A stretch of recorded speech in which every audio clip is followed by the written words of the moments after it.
নমস্কার, আমি অমৃতা। আমি আবারও চলে এলাম ভালো থাকার সহজ উপায় নিয়ে। আজকে যে আমি আলোচনাটা করব, আজকে হচ্ছে পিউবার্টি স্টেজ নিয়ে আলোচনা করব। পিউবার্টি স্টেজ এটা একটা অত্যন্ত গুরুত্বপূর্ণ একটা স্টেজ।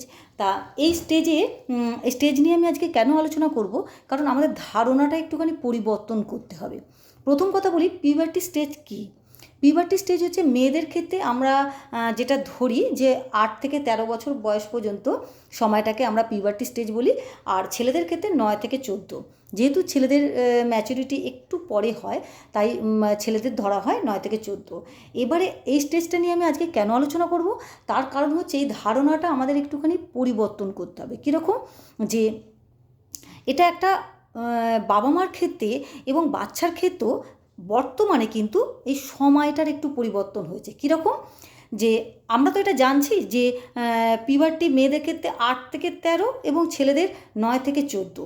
কিন্তু ইদানিং বর্তমানে যে সমস্যাটা দেখা দিচ্ছে সেটা হচ্ছে বাচ্চার এই টাইমটার অনেক আগেই পিউবার্টি স্টেজ শুরু হয়ে যাচ্ছে, বিশেষ করে বাচ্চা মেয়েদের। সেক্ষেত্রে ছেলেদের ক্ষেত্রেও হচ্ছে এবং মেয়েদের ক্ষেত্রেও কিন্তু এই পিউবার্টি স্টেজটা তার কিন্তু টাইমের আগে শুরু হচ্ছে। টাইমের আগে মানে কি, মানে পিউবার্টি স্টেজ শুরু হচ্ছে মানেই তার যে টাইমটা হওয়া উচিত ছিল তার পিরিয়ডস হওয়ার, কিন্তু তার আগে শুরু হয়ে যাচ্ছে। ছেলেদের ক্ষেত্রেও তাই, মেয়েদের ক্ষেত্রেও তাই। তাহলে এক্ষেত্রে কিন্তু বাবা মা এবং বাচ্চা উভয় কিন্তু ভয় পায়। বাবা মাও ভয় পায়, ডাক্তারের কাছে নিয়ে যায় যে আমার এরকম বাচ্চারা এত অল্প বয়সে বা তার পিউবার্টি স্টেজ শুরু হয়ে গেছে। বা ছেলেদের ক্ষেত্রেও তাই, বাবা মা একটুখানি ভয় পায় যে কেন এত তাড়াতাড়ি পিউবার্টি স্টেজ শুরু হয়ে গেল। এটা নিয়ে বাবা মা প্রথমেই আগে ডাক্তারের কাছে চলে যায়। প্রথমেই বলি যে এটা ভয় পাওয়ার কোনো কারণ নেই।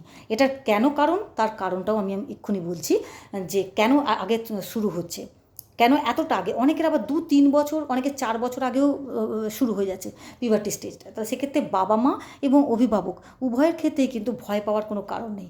কেন ভয় পাবেন না, তার কারণ হচ্ছে যে এটাকে আপনাকে মেনে নিতে হবে। কেন, তার কারণ হচ্ছে আমাদের ছোটোবেলাটা আপনারা ভাবুন যে আমরা কিন্তু মাসে একবার বা সপ্তাহে 2 সপ্তাহ অন্তর একবার খুব রিচ খাবার, খুব স্পাইসি ফুড মানে চিকেন বা মাটন এগুলো খেতাম। কিন্তু বাচ্চা এখন প্রত্যেকটা খাবারের মধ্যেই এখন কিন্তু অতিরিক্ত হাই প্রোটিন নিচ্ছে খুব ছোটোবেলা থেকেই। মানে প্রত্যেকটা খাবারের মধ্যে দেখবেন চিকেন, বাচ্চারা চিকেন খুব ভালোবাসে। প্রত্যেকটা খাবারের মধ্যে চিকেন বা অন্যান্য যে স্পাইসি ফুডগুলো হয় সেগুলো অনেক বেশি খাচ্ছে। শাক সবজি ভেজিটেবল এগুলো থেকে কিন্তু দূরে থেকে বাচ্চা যে অতিরিক্ত পরিমাণে বাইরের খাবার খাওয়া, অতিরিক্ত পরিমাণে প্রোটিন ইনটেক করা শরীরে, তার জন্য কিন্তু বাচ্চা যেমন ফ্যাটটাও তার ফ্যাটটাও বাড়ে, তার পাশাপাশি খুব তাড়াতাড়ি কিন্তু তার পিউবার্টি স্টেজ শুরু হয়ে যায়। তা সেক্ষেত্রে কী করবেন, তা প্রথম কথা এটা আপনার হাতে নেই যে আপনি হট করে নিয়ন্ত্রণ করে দেবেন, যে হট করে তার সমস্ত খাবারগুলো থেকে কেড়ে নিয়ে সব শুধু শাকসবজি খাওয়াবেন, ফল খাওয়াবেন। সে তো মানবে না, খাবে না। তার মন অনুযায়ী, সে একজন ছোটো বাচ্চা, সে তো যেটা মুখে ভালো লাগবে, যেটা তার খেতে ইচ্ছা করবে সে খাবে। তা যাই হোক, সেটা থেকে তো সম্পূর্ণভাবে আপনাকে বেরিয়ে আসতে পারবেন না, চট করে আপনি কিছু পরিবর্তন করতে পারবেন না। তা সেক্ষেত্রে আপনি কী করবেন, প্রথমে বলি যে আবার আরেকটা কারণ আছে। অনেক বাচ্চারা আবার অনেক পরে শুরু হয়। সেক্ষেত্রে তার হয়তো কোনো কারণে তার ফিজিক্যাল কোনো সমস্যা থাকলো বা কোনো অসুখ থাকলো, তার একটু দেরি হচ্ছে, বা অসুখ না থাকলেও অনেক সময় তার একটু দেরি হয়। তাহলে সে দেরি হলেও কিন্তু ভয় পাওয়ার কিছু নেই। তাহলে আগে হয়ে যাচ্ছে, এইটা সমস্যাটা সবথেকে বেশি বাবা মাদের বেশি চিন্তা হয়, অনেকটা আগে হচ্ছে। আবার অনেক বাচ্চার পিউবার্টি স্টেজটা একটু লেটে শুরু হয়। সেক্ষেত্রেও অনেক বাবা মা ভয় পেয়ে গেল যে আমার বাচ্চার কোনো অসুখ করে গেল নাকি, এতটা দেরিতে শুরু হচ্ছে। তা সেটাও কিন্তু ভয় পাওয়ার কিছু কারণ নেই। প্রথমেই বলি যে যদি কোনো কারণে দেরিতে হয় তা সেটাও ভয় পাওয়ার কারণ নেই, আর আগে যেটা হচ্ছে সেটাও কিন্তু ভয় পাওয়ার কারণ নেই। তার কারণ হচ্ছে আপনি জেনে গেলেন যে আপনার বাচ্চা অতি হাই প্রোটিন ইনটেক করছে, অতিরিক্ত হাই প্রোটিন খাওয়ার জন্য কিন্তু এটা অনেকটাই অনেক সময় কী হয়, বাচ্চার এই পিউবার্টি স্টেজটা আগে শুরু হয়ে যায়। এবারে বুঝতে হবে তার পিউবার্টি স্টেজ শুরু হয়ে গেছে, কিন্তু তার মানসিক বিকাশ তো সেইভাবে যায়নি। সে তো শিশু, একটা বাচ্চা। তার মানসিক চিন্তাভাবনাগুলোর সঙ্গে তাকে তো তাল মিলিয়ে চলতে হবে। সেক্ষেত্রে আপনি কী করবেন, প্রথম কথা বলি যে ঠিকঠাক খাওয়া দাওয়া সেটা তো একটা নজর দিতেই হবে যে পুষ্টিকর খাওয়া দাওয়া যেমন আছে, তার পাশাপাশি আপনাকে ভাবতে হবে যে পুষ্টিকর খাবার মানে ফ্যাটটাকে যতটা পারবো আমরা কমাবো। প্রোটিন জাতীয় খাবার তো বাচ্চা এমনি অলরেডি প্রচুর নিচ্ছে, সেটা যতটা পারবো কমিয়ে আমরা ফল মূল শাকসবজি এটা যতটা পারা যায় কম তেলে সুন্দর করে বাড়িতে রান্না করে খাওয়াবেন।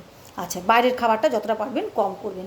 এরপরে হচ্ছে তাকে কি করবেন, যেহেতু তাকে একটা তাল মানে ব্যালেন্স তাকে করতে হবে, কারণ কি তার মানসিক বিকাশটা কিন্তু সেই জায়গায় পৌঁছায়নি, মানে সে এখনও শৈশব রয়েছে, অথচ তার পিউবার্টি স্টেজটা শুরু হয়ে গেছে, মানে একেবারে মানে দুটোর মধ্যে তাকে তো ব্যালেন্স করতে হচ্ছে। সেক্ষেত্রে কী হবে, মানে এবার যদি তাকে কোনো জিনিসে শুধু পড়াশোনা নয়, বাড়ির পরিবেশ বা কারোর সাথে মেলামেশা, সেই একঘেয়েমি জিনিসটাকে থেকে তাকে কিন্তু বার করতে হবে।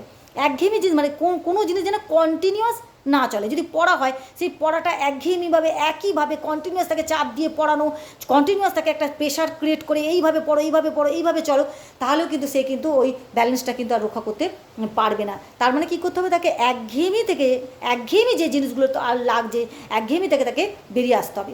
আর কী করতে হবে, যে তাকে বোঝাতে হবে। কীভাবে বোঝাতে হবে যে এটা স্বাভাবিক, যে যদি তার কৌতূহল থাকে, এই বয়সে সবথেকে যেটা বড় বিষয় তার হচ্ছে সব কিছু জানার একটা ইচ্ছা, কৌতূহল, সেইটা সবসময় গ্রো করবে। এবার সেটাকে আপনি খুব সুন্দরভাবে বোঝাবেন, তার কৌতূহলগুলোকে তাকে অবশ্যই মেটাবেন এবং সুন্দরভাবে ব্যাখ্যা দিয়ে, সহজ করে ব্যাখ্যা দিয়ে তাকে বোঝাবেন যে এটার এর কারণ, এই কারণে এটা হয়, এটা এই কারণে হচ্ছে, এইভাবে তোমাকে মানে নিতে হবে, এইভাবে তোমাকে চলতে হবে, এইভাবে তুমি চলবে, এইভাবে নিজেকে তুমি পরিষ্কার পরিচ্ছন্ন রাখবে, সব কিছু আপনি সুন্দরভাবে মানে একদম নর্মাল ওয়েতে আপনি তাকে বোঝাবেন। তারপরে যেটা করতে হবে, যেহেতু আপনি বুঝতেই পারছেন যে বাচ্চা মানসিক দিক থেকে কিন্তু এখনও এগিয়ে যায়নি, কিন্তু শারীরিক দিক থেকে সে কিন্তু তার আগে পিউবার্টি স্টেজটা শুরু হয়ে গেছে, তাহলে সেক্ষেত্রে সে তার কৌতূহল তো সবসময় থাকবে। এখন আপনি বুঝতেই পারছেন যে সোশ্যাল মিডিয়াতে যত রকম খারাপ ভিডিও, যত রকমভাবে মানুষ ভাবছে যে কীভাবে আমি সোশ্যাল মিডিয়া থেকে পয়সা ইনকাম করব, যত রকম কুচিন্তা, যত রকম তাদের খারাপ বিকৃত চিন্তা, বিকৃত যে মস্তিষ্কের চিন্তা, সেগুলো সমস্ত সোশ্যাল মিডিয়ায় আসছে। তাই আপনি আপনার বাচ্চাকে একা ফোন দেবেন না, মানে একাও ফোন ঘাঁটছে, একাও ফোন দেখছে, এইটা করবেন না। আপনিও বাচ্চার সাথে ফোনটাকে সম্পূর্ণ তো আপনি নিতে পারবেন না, নিলেও কিন্তু সে রেগে যাবে, অনেক সময় তার বিরক্ত লাগবে, আর এখন ফোন ছাড়া আপনি চলতে পারবেন না। তা সেক্ষেত্রে আপনি যখন বাচ্চা দেখছে, আপনিও দেখবেন যে ও কী দেখছে, কোনো ক্রিয়েটিভ কোনো চিন্তাভাবনা দেখছে নাকি, বা কোনো ভালো কিছু দেখছে নাকি, ভালো হোক মন্দ হোক, আপনিও তার সাথে কিন্তু বসে থাকবেন। তার যেটা ভালো লাগছে, হয়তো কার্টুন দেখছে বা কিছু দেখছে, সেটাকে আপনিও কিন্তু আপনার পাশে বাচ্চাটাকে রাখবেন, রেখে দেখবেন, তাকে একা কিন্তু মোবাইল ছাড়বেন না। আর বন্ধুদের সাথে মিশতে দিতেই হবে, কারণ এই বয়সে হচ্ছে প্লে গ্রুপ খুবই একটা ইম্পর্টেন্ট ভূমিকা গ্রহণ করে, মানে বাচ্চারা খেলতে পারবে, তাদের সঙ্গে মতের মিল হবে, সেই ধরনের বাচ্চার সঙ্গে তারা খেলবে, সেইটা কিন্তু দেখতে হবে। এরপরে যেটা আপনাকে করতে হবে সেটা হচ্ছে, আমি প্রত্যেকটা ভিডিওর লাস্টে আমি একটা কথাই বলি, প্রত্যেকটা আলোচনার শেষে আমি একটা কথা বলি, বাচ্চাকে খেলাধুলা করতে দিতে হবে। মানে বাচ্চা যাতে খেলাধুলা করে, কোনো না কোনো খেলার সাথে যুক্ত থাকে, সেটা দেখতে হবে। আর একদম লাস্ট যে স্টেজ, সেটা লাস্ট যে আমি একদম রেমেডির কথা বলি, এবং লাস্ট যে উপদেশের কথা বলি, এবং লাস্ট যে সবসময় প্রত্যেককে আমি খুব ভীষণভাবে রিকোয়েস্ট করি, প্রত্যেকটা স্টুডেন্টদেরকে, প্রত্যেকটা গার্জেনদেরকে একইভাবে বলি যে আমাদের যে কোনো মনের সমস্যা, যে কোনো লাইফের প্রত্যেকটা স্টেজে যে সমস্যা, সেই সমস্যাগুলো থেকে বেরিয়ে আসার জন্য আমাদের কারিকুলাম অ্যাক্টিভিটিস দিতে হবে। বাচ্চাকে আঁকতে দিতে হবে, বাচ্চাকে না সাঁতার শেখাতে দিতে হবে, নাহলে বাচ্চাকে বাড়ির কাজ দিতে হবে, নাহলে বাচ্চাকে কোনো গানে ভর্তি করলেন, বা তবলা খানিকটা শিখলো, বা কিছু না কিছু তার সঙ্গে কিন্তু ইনভলভ করতে হবে। যদি বাচ্চা কিছুই না তার ভালো লাগে, তাকে বলতে হবে যে ঠিক আছে তুমি তোমার মতো খেলো, অর্থাৎ মাঠে নিয়ে গিয়ে তাকে সব মাঠে নিয়ে গিয়ে ছেড়ে দিতে হবে যে তুমি দৌড়াও। হ্যাঁ, এই কাজগুলো করতে হবে, আর বাচ্চাকে আপনাকে টাইম দিতে হবে। তা যাই হোক, আজকে এই পর্যন্তই আমি আলোচনা করলাম। আপনারা ভালো থাকবেন, সুস্থ থাকবেন, সকলেই ভালো থাকবেন, আর আমার সঙ্গে থাকবেন। ধন্যবাদ, অনেক অনেক ধন্যবাদ।